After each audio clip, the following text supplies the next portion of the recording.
Hey beauties, Britt here from My Sheer Beauty, where we give you the tools to be equipped, empowered, and encouraged so you can make up your own kind of beautiful. Let's get started. Don't tell me that it looks so easy.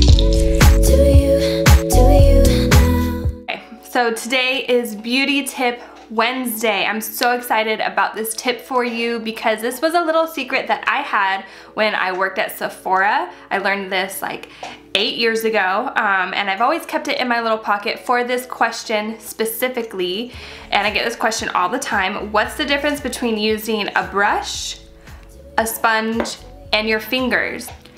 So I'm just grabbing a foundation just for the sake of showing you the difference between each tool. Tools are very important when you are creating a makeup look.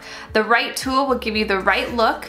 If you use the wrong tool, it's not gonna turn out the best. And just a disclaimer, whatever tool works for your skin is gonna be what you need, which means just because someone says this is what I need or this is what I use, it doesn't mean that that's what you need. So keep that in mind when we're going through this.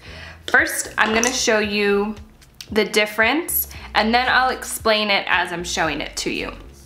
So I have my mirror here. This is what I'm gonna use to show you the difference because it's really easy to see the textures and the different, I don't know how you call it, but it's just gonna be easier to see the difference. Okay, so I'm just gonna put foundation on the back. Oof. There we go. On the back of my hand. And first, I'm gonna show you what it looks like to use your fingers. So we're going to just kind of mix it all in. I'm gonna show you, let's see if this works. I'm gonna show you what it looks like with the fingers. So this is what it looks like when you blend foundation with your fingers. It kind of smears around. It's not really blended. It's just kind of like going around. It's a little streaky and it's there, right? It's not, I mean, you can like blend it as much as you want, but it's like, it looks kind of greasy. You can see the edges is like kind of okay, but whatever, you know? So when you use your fingers, some formulas do require your fingers because it's really thick and it needs to be warmed up with the oils on your hands. But if you're using just a medium or sheer coverage foundation, you don't necessarily need your fingers because when you use your fingers, it just smears it. It doesn't really blend that well, and it also puts more oil onto your face. So if you want to be a little bit more clean and less oily, I don't recommend using your fingers. Okay, so next we're gonna take our sponge. So I'm just going to dip it in, and then we're going to tap it through as if we were blending it on our face. And you can see it's really light. It's really soft. It's a little bit more sheer. And we're just blending it. It looks more even, right? It looks softer, a little bit more like airbrush, and it's really pretty and really soft. It looks pretty even. So when you use a sponge, you want to make sure that it's a little bit damp, so otherwise it's going to absorb a lot more product than is needed. So when it's more damp, it doesn't absorb as much. But when you use a sponge and you're using a pushing motion or you're dabbing it into the skin or compressing it into the skin, you're creating a really soft cushion so that it's a lot softer, it's more blended, and it's more even.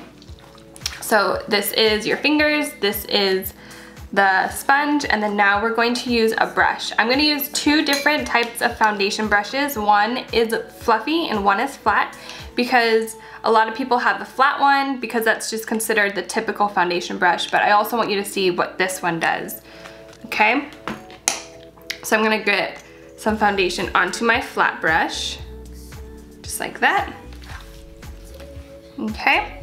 And then we're going to use it back and forth And we're going to just kind of blend it in.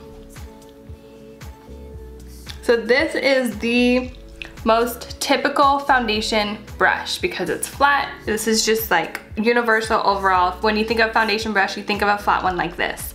This, however, is not ideal for a foundation application unless the formula is super, super thin. Because this is so flat, it's hard to get it even and really blended. It's pretty blotchy and it's not even, it's not thorough, and it's kind of streaky when you get up close. So I don't really recommend this one for your foundation. This is great for applying primer or moisturizer or even highlighter, something that's a little bit lighter. So now I'm going to put it on this rounded synthetic foundation brush. Just gonna get a lot of application on there. And this one I like to use in a buffing motion. And we're just gonna dab it on. See how soft that is and how just like beautiful and airbrush it is. It's really even, there's no streaks, it's really soft around the edges. This one is one of my favorite brushes to use for applying foundation. So now you can see the full concept. So this was your fingers, remember? We used this one with our fingers, this one was the sponge, this is the flat foundation brush, and then this is the rounded foundation brush. As you can see with your fingers, you have a lot of product and it's just really smeared and kind of like greasy, and it's a lot darker as well. You can see the different color variations. So the sponge has a lot more product. It's a little bit darker to what it would be with the brushes as well. The brushes, so the thing about a brush is because it's synthetic, it's not, the product isn't going through the brush. So it's basically just sitting there and depositing exactly what you want onto the surface. So there you go. This is your fingers, your sponge, a flat synthetic brush, and then a rounded synthetic brush. I hope this helped you out in understanding why tools are so important, especially when you're applying your foundation. When you want a really soft finish and light and really airbrushed and really natural, definitely go for either the rounded synthetic brush or a sponge because you're gonna get more control with that. If you want something fuller coverage, you can use your fingers. Even using a flat brush might be good for full coverage because you're getting a lot of product deposited onto your face. There you go. I hope that helped you out. I would love to hear your feedback, so go ahead and leave a comment below. Be sure to subscribe so that you are notified when a new video is up. If you want to be a part of the My Sheer Beauty community, go ahead and join the My Sheer Beauty Facebook page. It is there for you. We're gonna have just a lot of fun communicating and keeping everyone updated with all the fun stuff that's going on. And I will see you next time. Bye.